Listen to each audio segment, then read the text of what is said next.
Momento que esperábamos predicar la palabra del Señor. Y digo el momento que esperábamos porque debemos hacer normativo en nuestras vidas que en todo lo que hagamos la palabra de Dios tenga la supremacía, la palabra de Dios sea lo más importante, porque cuando, escuche bien, cuando la palabra nos habla, Dios nos está hablando. Ya ustedes tienen sus Biblias en las manos, tal como les pedí, Lucas 14, 25 al 27, desde donde predicaremos con el título Seguidores, no espectadores, el llamado de Cristo a seguirle. Ese es el título con que predicamos hoy. Seguidores, no espectadores, el llamado de Cristo a seguirle. En Lucas 14, 25 al 27, la palabra dice, grandes multitudes le acompañaban, hablando de Jesucristo, y él volviéndose les dijo, si alguno viene a mí y no aborrece a su padre y madre y mujer e hijos y hermanos y hermanas y aún también su propia vida, escuche bien, no puede ser mi discípulo. Versículo 27 dice, el que no carga su cruz y viene en pos de mí, no puede ser mi discípulo. Los versículos 26 y 27 leídos esta vez en la versión Palabra de Dios para Todos, dicen, si alguien viene a mí, pero pone en primer lugar a su papá, a su mamá, a su esposa, a sus hijos, a sus hermanos y hermanas, no puede ser mi seguidor. El que me siga tiene que entregar hasta su propia vida. Si alguien no carga la cruz que se le entrega al seguirme, entonces no puede ser mi seguidor. En el pasaje del que predicaremos hoy, veremos que el llamado que nos hace Jesús, el llamado que Él nos hace hoy, es el mismo llamado que le hizo a los que antes llamó. Él no ha cambiado la forma ni ha cambiado las condiciones. Es normativo. En Lucas 14, 25 al 27, donde leí, está llamando Jesús antes a que los que lo buscaban se convirtieran en sus discípulos, o sea, sus seguidores, no sus espectadores. Y ese llamado es el mismo que el Señor nos hace a usted y a mí, a nosotros y a los que Él ha de alcanzar a través de la predicación que nosotros hacemos. ¿Cuál es el llamado? A que seamos sus seguidores, entiéndase, sus discípulos, no simples y meros espectadores. Si nosotros entendiéramos el por qué y el para qué Jesús nos llama, entonces aceptaríamos de manera gozosa, de manera ardiente, de manera apasionada su llamado. Lo repito una vez más, si usted y yo entendiéramos el por qué y el para qué Jesús nos llama, nosotros lo aceptaríamos.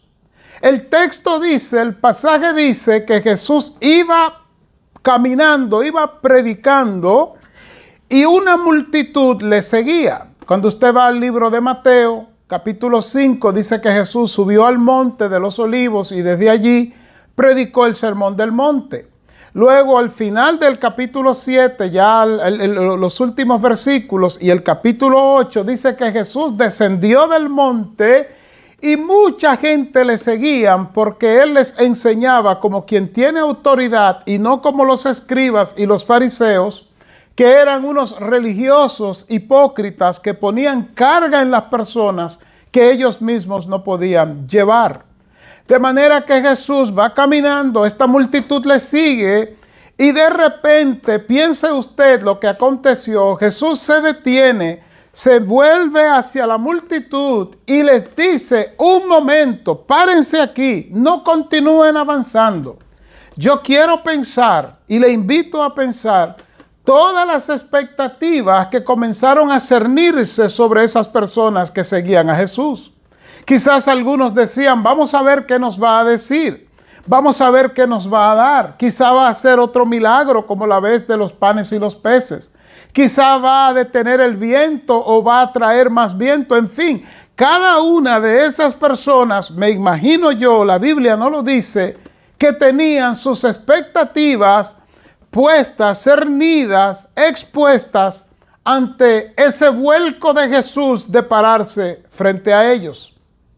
Acto seguido, Jesús le dice en el versículo 26, si alguno viene a mí y no aborrece a su madre y a su padre y a su madre, y mujer, e hijos, y hermanos, y hermanas, y aún también su propia vida, no puede ser mi discípulo. Me pongo a pensar, cuando leí este texto, me meditaba en la sinceridad de Jesús. Jesús es asombrosamente sincero. En una sociedad como la que él estaba y la que estamos ahora, donde la gente les gusta que le digan lo que quieren oír, así sea mentira, Jesucristo se atreve a violar todas las reglas de mercadología, todas las reglas de mercadeo, y les dice, si ustedes me van a seguir, tienen que ponerme en primer lugar.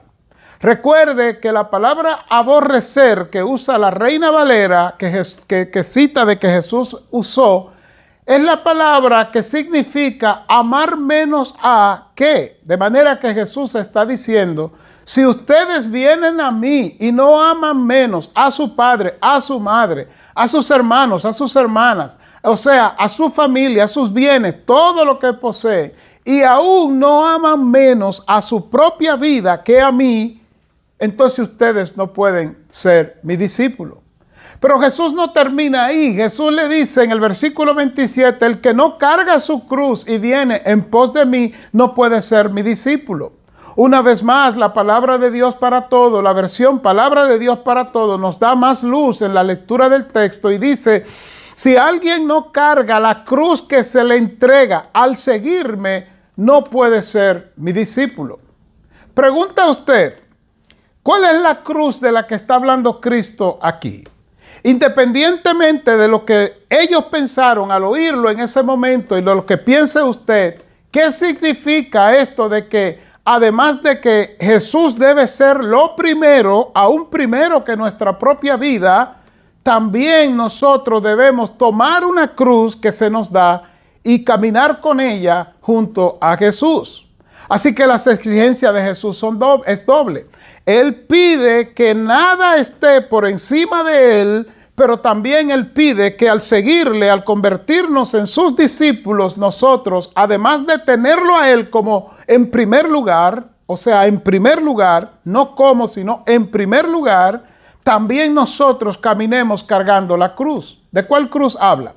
Juan 8:31 nos ayuda a entender. Dice, dijo entonces Jesús a los judíos que habían creído en él, escuche bien, si vosotros permaneciereis en mi palabra, seréis verdaderamente mis discípulos. Entonces, ¿de cuál cruz está hablando Jesús? Si leemos Juan 15:7, todavía tenemos más luz. Dice Jesús, si permanecéis en mí, y escuche ahora, y mis palabras permanecen en vosotros, pedid todo lo que queréis y os será hecho. De manera, mis queridos hermanos, que tanto ayer como hoy, la cruz de la que Jesús habla, que se nos entrega al momento de aceptarla, al momento de recibirle, al momento de convertirnos en sus discípulos, es la cruz de su palabra. Donde usted y yo ahora vamos a caminar, escuche bien, obedeciendo la palabra, dejándonos formar y transformar por la palabra. Si vamos a orar, oramos por la palabra y en la palabra. Si vamos a predicar, predicamos la palabra, entiéndase el evangelio de Jesucristo. Si venimos a la iglesia, la palabra es lo que proyectamos. Si cantamos, cantamos la palabra. Si oramos, oramos la palabra. Si predicamos, predicamos la palabra. Y vuelvo al encuentro que tuvo Jesús con aquellos hombres con los que Él les dice que se detuvieran y que pensaran si querían verdaderamente pagar el precio. Imagínese usted lo que significa para ellos escuchar esto de Jesús. Y como dije, Él violó todas las reglas de mercadología, todas las reglas de mercadeo. ¿Por qué? Porque la gente o en principios de mercadeo es que nunca le diga a la gente lo que la gente no quiere oír. Que si quieres vender tu producto, tú tienes que decirle a las personas lo que ellos quieren oír, no lo que tú quieres decirle. Pero Jesús, siendo sincero, siendo franco, nos deja saber a ellos y a nosotros, porque repito una vez, Lucas 14, 25 al 27, es un pasaje que es normativo. Quiere decir que lo mismo que significó para los que oyeron cuando Jesús habló, es lo mismo que significa para nosotros hoy.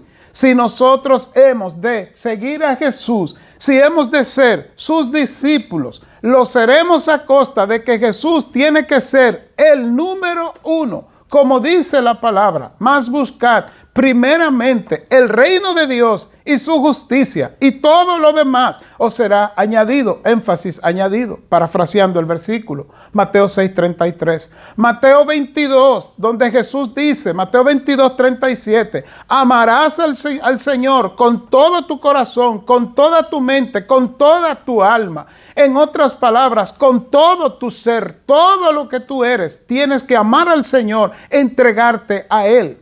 Y ahora nos dice que tenemos que tomar la cruz, que es su palabra, y dejarnos guiar por la palabra del Señor. Y yo le pregunto, mi hermano, usted que está aquí, usted que me está viendo, ¿está usted obedeciendo la palabra del Señor? Porque la única manera de morir al mundo y renunciar a nuestra vida de pecado es uniéndonos a Cristo a través de su palabra.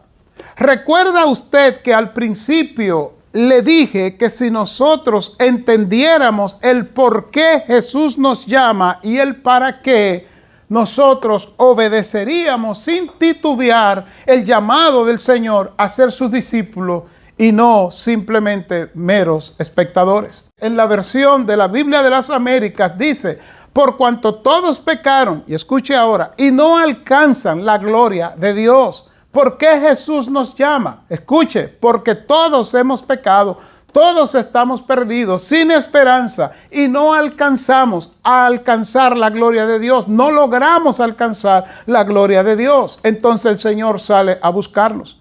La Biblia dice en Romanos 6:23, la primera parte, que la paga del pecado es muerte. Si usted compara eso con Efesios 2:1, pues entonces todo el que no ha sido reconciliado con Cristo, escuche bien, está muerto. Dice la Biblia que andábamos antes de Cristo en nuestros delitos y nuestros pecados.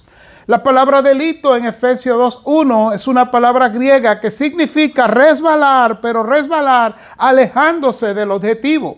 Y concuerda con Romanos 3:23, versión de la Biblia de las Américas, de que no alcanzan la gloria de Dios. En otras palabras, el hombre de este tiempo, al igual que el hombre de los tiempos de Jesús, quiere alcanzar a Dios, quiere buscar una relación con Dios. Señor, ¿qué he de hacer para heredar la vida eterna?, pregunta el hombre rico. Pero en verdad no hay manera de que usted y yo podamos alcanzar la gloria de Dios porque estamos muertos en nuestros delitos y nuestros pecados.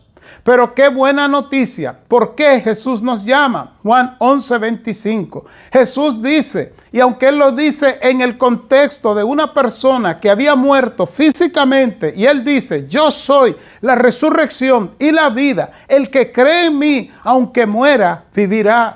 Sin embargo, ese texto puede ser aplicado a nosotros que hemos estado muertos en nuestros pecados, corriendo de Dios, alejados de Dios en nuestros delitos. Pues escuche, Jesucristo nos llama. ¿Por qué? Porque Él es la resurrección y la vida, y Él quiere darle vida a esta muerta vida que nosotros estamos viviendo. Eso lo dice en Romanos 3:24, donde establece, siendo justificados gratuitamente por su gracia, por medio de la redención que es en Cristo Jesús. Entonces ya sabemos el por qué, porque usted y yo no podíamos salvarnos a nosotros mismos, estábamos muertos. Ahora, ¿para qué Jesús nos llama? Escuche ahora. Él nos libró del dominio de la oscuridad y nos trasladó al reino de su Hijo amado. Colosenses 1:13. Lo repito, Él nos libró del dominio de la oscuridad y nos trasladó al reino de su Hijo amado. Él nos llama no solo para darnos vida, sino que también nos llama, escuche bien, para librarnos de las obras, de las garras, de las intenciones y de las maquinaciones de Satanás, que él está buscando para destruir a la humanidad, la creación de Dios. Y todo aquel que no está protegido, guardado por Cristo, no es librado. Como dice Juan 10:10, el enemigo, Satanás, el ladrón, parafraseando el texto, no ha venido sino para robar, para matar y para destruir. Pero ¿qué dice Jesús? Yo he venido para darles vida y vida en abundancia. Así que Él nos llama porque estamos muertos y no podemos llamarnos a nosotros mismos. Cuando Él nos llama, venimos a la vida. Pero Él nos llama para trasladarnos a su reino. Y escuche ahora, también nos llama para que nosotros lo representemos predicando su evangelio para la salvación de los otros perdidos. ¿Dónde dice eso? Primera de Pedro 2:9. Pero ustedes son un pueblo elegido por Dios, sacerdotes al servicio del Rey, una nación santa, un pueblo que pertenece a Dios. Y escuche ahora, Él los eligió para que anuncien las poderosas obras de aquel que los llamó. ¿Ve usted? Los llamó a salir de la oscuridad para entrar en su luz maravillosa. Mis amigos, mis hermanos, el precio que Jesús ha pagado por nuestra salvación lo hace a Él merecedor, lo hace a Él con un derecho. Tiene Él el derecho de exigirnos que seamos sus seguidores, entiéndase discípulos, no meros espectadores. Dice la Biblia en 1 Corintios 6:20, versión TLA, traducción lenguaje actual.